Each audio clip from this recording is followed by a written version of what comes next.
told CNN. This is where it's fascinating.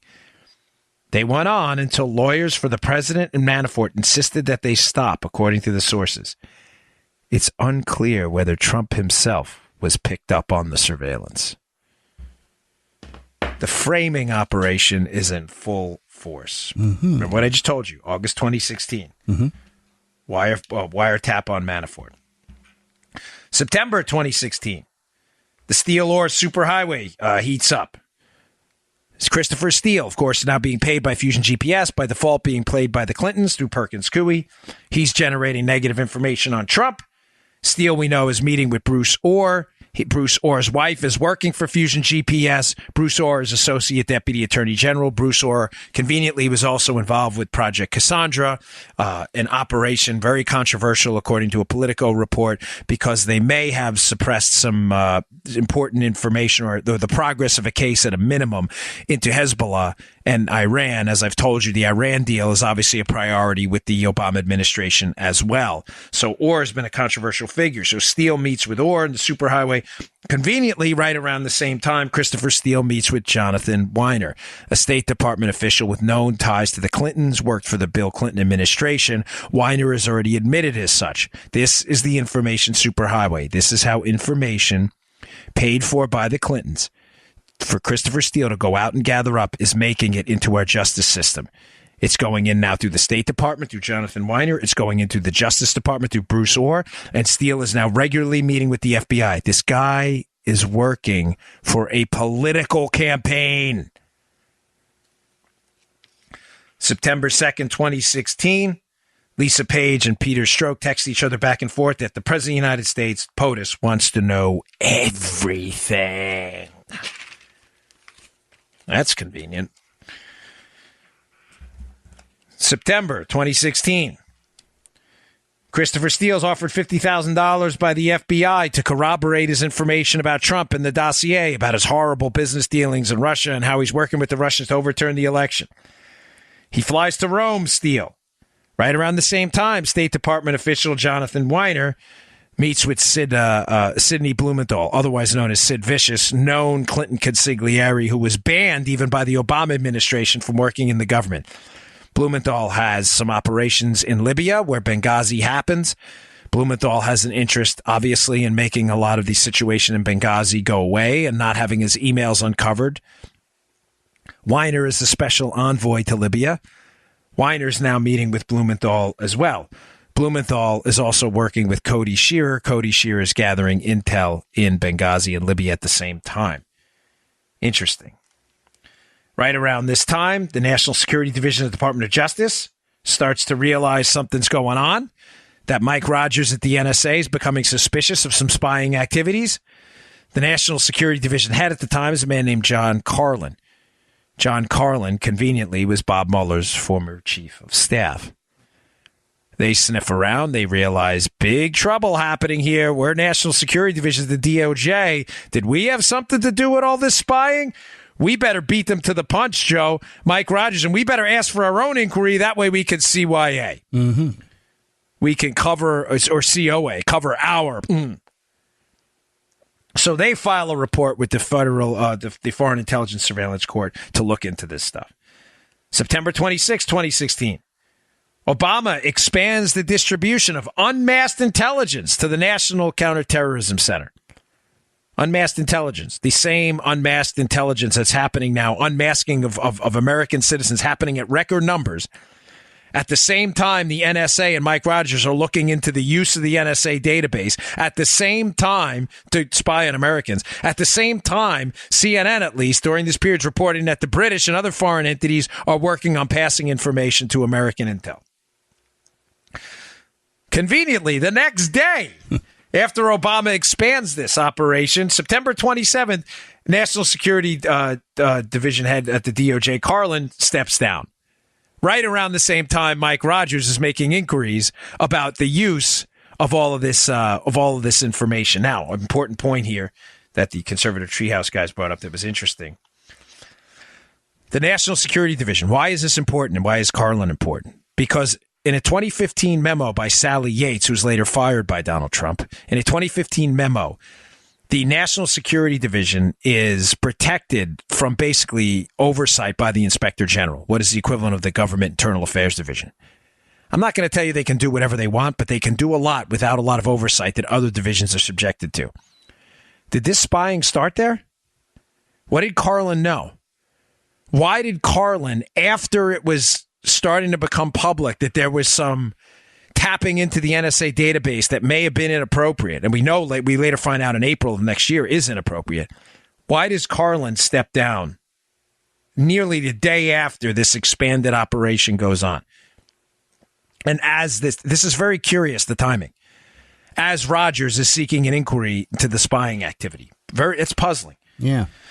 October 30th, 2016, the compliance officer on this case briefs Rogers, and this is the disturbing information that comes out of this, that some of the spying information that was some of the spying operation that was going on at the NSA, some of the information was shared with private contractors and third parties. Who the hell was that? Wait, who's getting access to our metadata? Private parties, private contractors and third parties? Who were those people?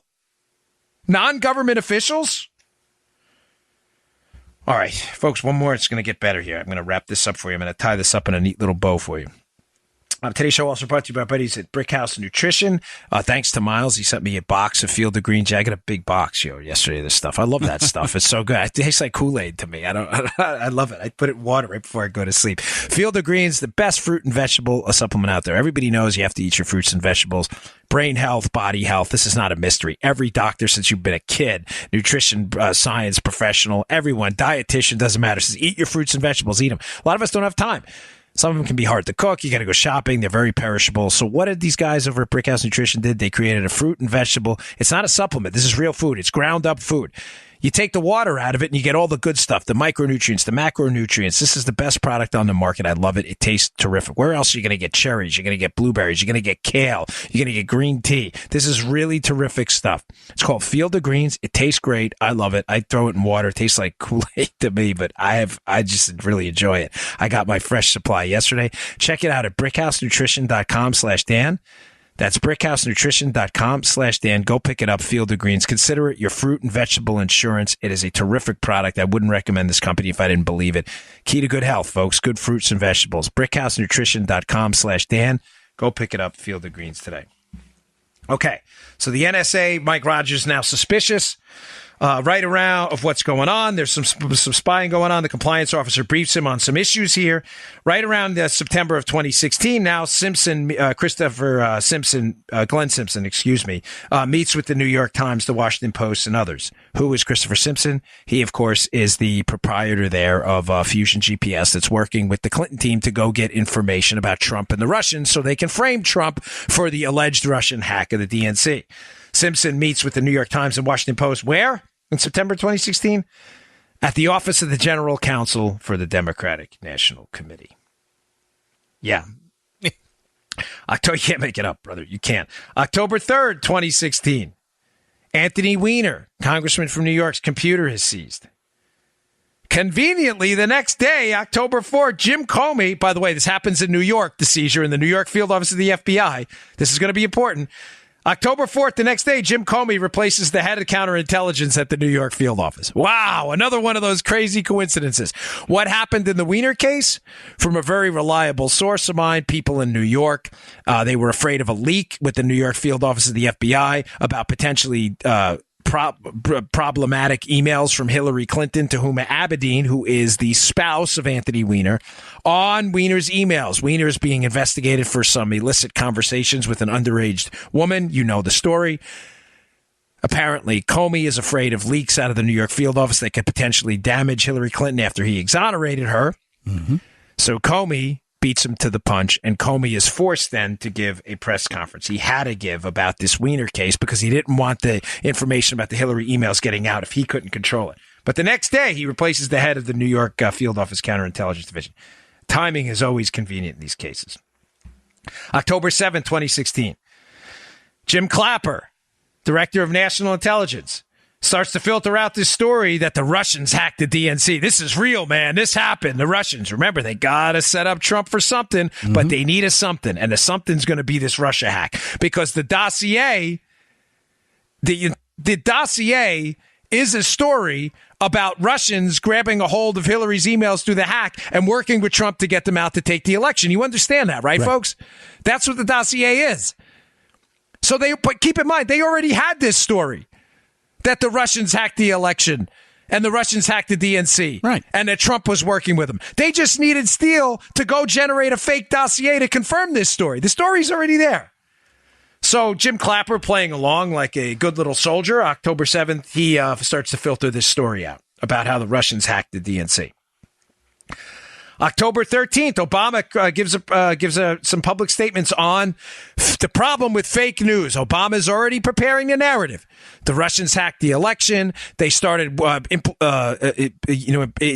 imparting fake news stories on the American public through buying up Facebook stuff. Obama's already playing into this narrative.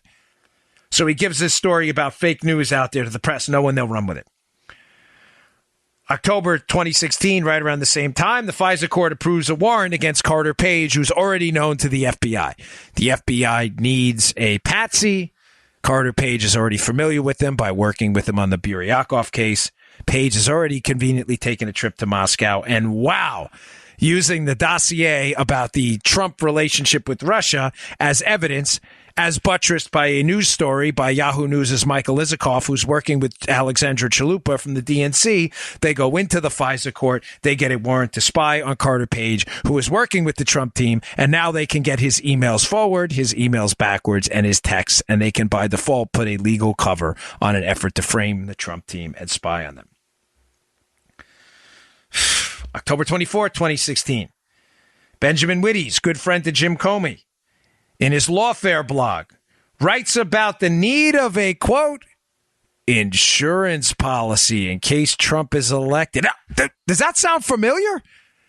Kind of like what happened in the meeting just months earlier in Andy McCabe's office with Peter Strzok, where they talked about an insurance policy in case Trump's elected. Now Benjamin Wittes, friend of Jim Comey, actually writes in a blog about a need for an insurance policy in October in case Trump is elected. By the way, the election's just weeks later. The FISA Intelligence Surveillance Court, October 26, 2016, 2 days after the Wittes thing, briefs Obama about serious Fourth Amendment issues in the FISA court. Breaches of the Fourth Amendment, search and seizure. There's a problem, folks. There's some spying going on that should not have been happening. October 28, 2 days after that, Jim Comey conveniently notifies Congress that they're going to open up an investigation into the Weiner thing and that there may be some Hillary Clinton emails. He has to. Why? Because the New York field office already knows. The New York field office of the FBI already knows there's an investigation. Comey had to send the email. He was protecting Hillary. November 6, 2016. Comey again exonerates Hillary Clinton. Amazing how that happens. This guy is just like, he's Hillary Clinton's best friend. November 8, 2016. Trump is elected president. Susan Rice's interest in NSA, again, hat tip Cheryl Atkinson. Susan Rice's interest in NSA intercepts and NSA information accelerates dramatically.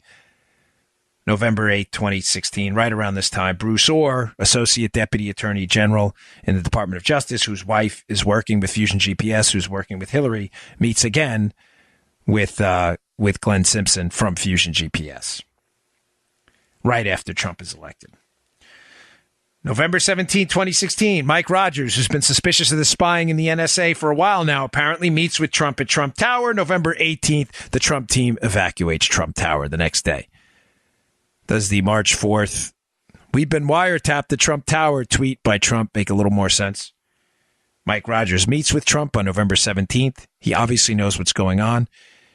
He waits about 10 days, enough time for a skiff to go up, a sensitive compartmented information facility where he can talk privately with Trump.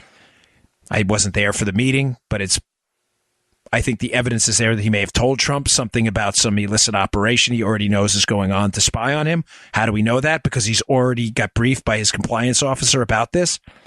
Trump leaves Trump Tower the next day. and goes and does his meetings in Bedminster. December 8th, 2016, Hillary Clinton, after the election, denounces fake news, the same thing Obama had given a public statement about just weeks earlier, knowing